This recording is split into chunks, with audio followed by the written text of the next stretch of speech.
What is a debt ceiling? It's John from Financial MD. Welcome to today's Didactic Minute. You've heard about in the news, I'm sure, somewhere, I would think.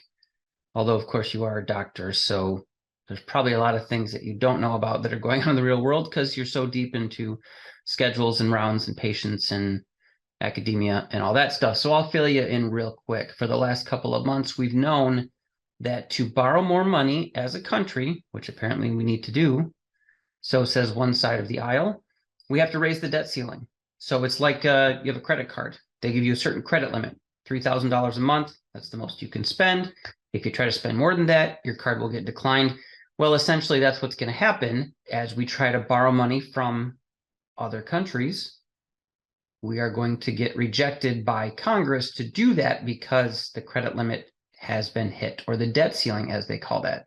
Right now, it is in the almost 30 trillion, I believe. After a billion, does it really matter? It's just numbers and zeros after that point. But I say it does matter, and that's why there's so much fight over it. The Republicans want to maybe raise that a little bit, but also have some spending cuts with that, which, okay, I get it.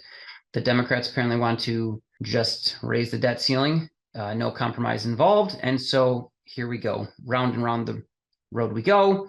And where it stops, nobody knows. Apparently that has to be done by June 1st, or some defaults will happen, which will lower the credit score of the United States, which would happen to you if you were to spend over your credit limit. You'd start to get dinged on your credit score.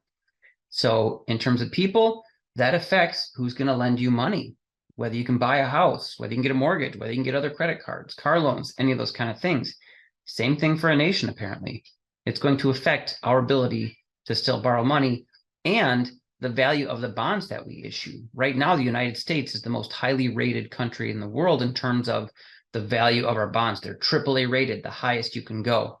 Theoretically, it's never happened before. That could drop, which could impact a lot of things. And, you know, as some of the staunch positions on each side say, this could ruin us economically and drive us deep into the worst depression ever. So will that happen? I don't know. But that gives you a gist of what's going on. They got to come to an agreement because that has to be voted on by Congress, how much to raise the debt ceiling if they do. And that will definitely affect the economy. So stay tuned. We'll see what happens.